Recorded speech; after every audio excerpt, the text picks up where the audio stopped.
Congressman LaTourette, thanks for joining us this week. Good to see you. So it's a busy week here in D.C. before we all head off for the 4th of July recess. The big news this week has been political news. We've kind of had this up and down roller coaster over the cycle where the narrative at the beginning had been really good for establishment Republicans. Eric Cantor lost, surprising a lot of folks, kind of having a new narrative, the Tea Party's back.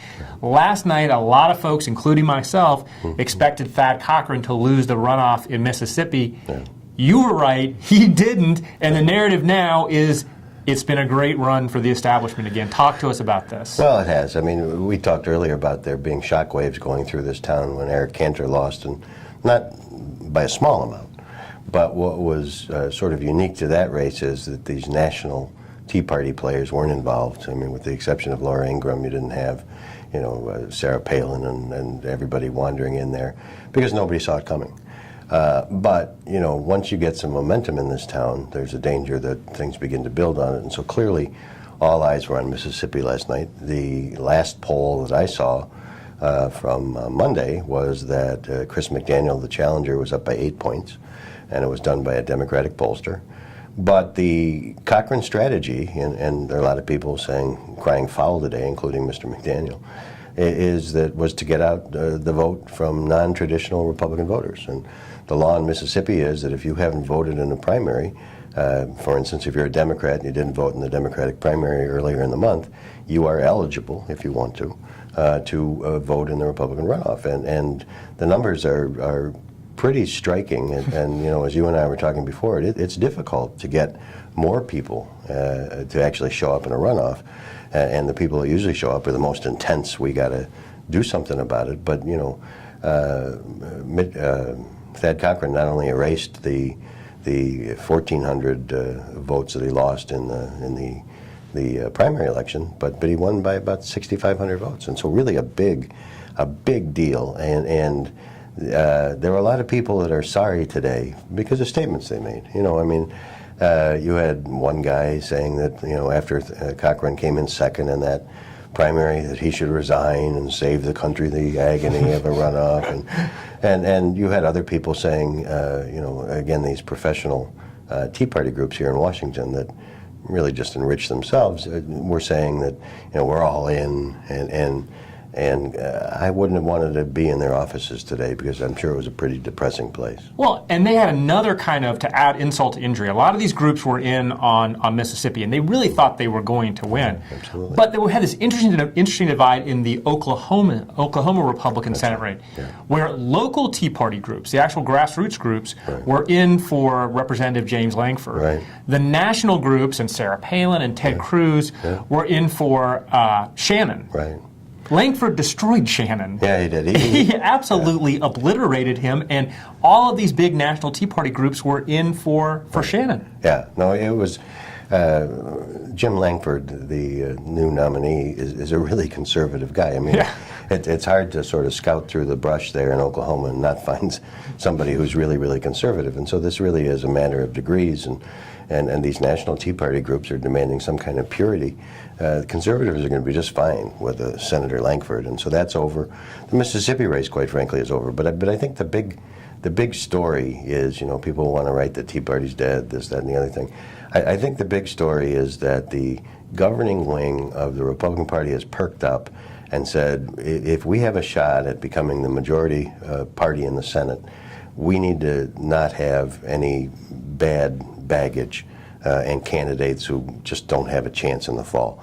Because as we've talked before, the hope in Kentucky was that this Bevin character would kick off Mitch McConnell, setting up a easier Democratic win. In Mississippi, the Democrats were pulling for McDaniel so that this Travis Childers could be, potentially the first Democrat elected to the Senate in a while down there. And so there were a number of landmines going into this. The Republicans still have some tough duty to do because they have to pick up 6 seats. But it does appear that the wiser heads of the party have decided cooler heads have prevailed, and we're going to go into the fall with the best team possible. It is such a stunning contrast to what we saw in 2010 and 2012, where we saw a lot of these seats evaporate from GOP control because bad candidates were nominated. It's really been a remarkable run. Well, it is a remarkable run, and the difference in my mind is that you still had the attempt to give us the bad candidates going into the fall, but nobody's surprised anymore. And so the Chamber of Commerce and the American Chemistry Council and the NRA and a whole host of other groups have decided that you know, they have a vested interest in things actually getting done in Washington, and therefore they're going to play. And it's the first time that there's been this kind of coordination. And so the field was not left, you know, completely to these purity for profit groups here in Washington, and I think that they've been stung by it. Well, speaking of getting things done in Washington and conservative litmus tests, we have had an interesting issue that at one time was a pretty bipartisan, everybody's for it issue that has become a new kind of conservative litmus test, and that's over the reauthorization of the Export-Import Bank. Talk to us a little bit about that. Well, the Export-Import Bank, really, if you look at the numbers in terms of American businesses that they help with exporting their products and export sales and everything else, really has, in my opinion, has been worth the investment many times over. If you talk to companies in Ohio who have used the services, it's been a win-win for the company. Now, it has always been the target of some, including our current governor in the state of Ohio, Governor Kasich, used to call it corporate welfare. And so it's not been without controversy, but now it's become a cause célèbre. And these Tea Party groups and others are saying that, you know, this is a waste of money, the private banking industry can handle it all by themselves, and so forth and so on. And you now have some of the leaders beginning to back down. The most recent one was the newly elected majority leader, Kevin McCarthy of California, saying he wasn't going to schedule it or wasn't going to be supportive. And you have really sort of squishy statements by Mitch McConnell and John Boehner saying that, well, we're not sure yet. And anytime you hear that, if I had to make a prediction, the vote on the reauthorization of the Export-Import Bank will not occur until after the election.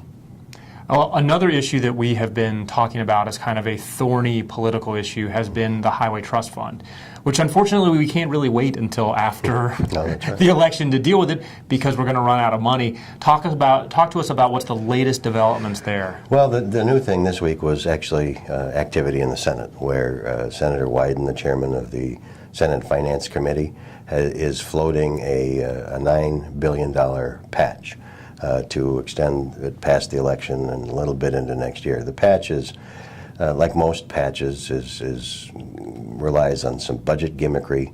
It makes some adjustments, and they say that they can get savings from accelerating pension disbursements after the age of 70 plus. But really the big revenue raiser is they double the fee for trucks.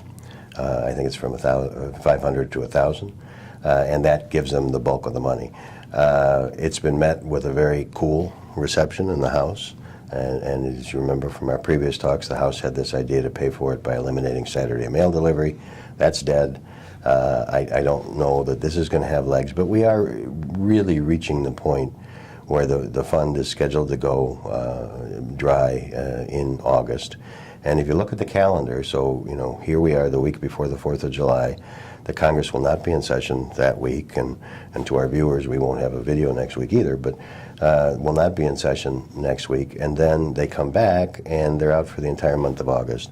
And then after August, you really are, there's always a sort of a countdown clock, and the party that thinks that they're going to clean up wants to stay in Washington. And the party that thinks, oh, we're in trouble and we need to go home and campaign wants to get out of town. And so it would not surprise me at all if folks are out of here by the end of September for the year. And that leaves very few legislative days to cobble together a solution to this problem. But it's a big problem. It affects hundreds of thousands of jobs all across the country. And it would bring not only our building projects, but our economy to a standstill. Well, we will continue to monitor this and other issues, and want to wish everybody out there a happy 4th of July next week. And as the Congressman said, we won't be here, so we'll see you the week after that. Happy birthday, America. Absolutely.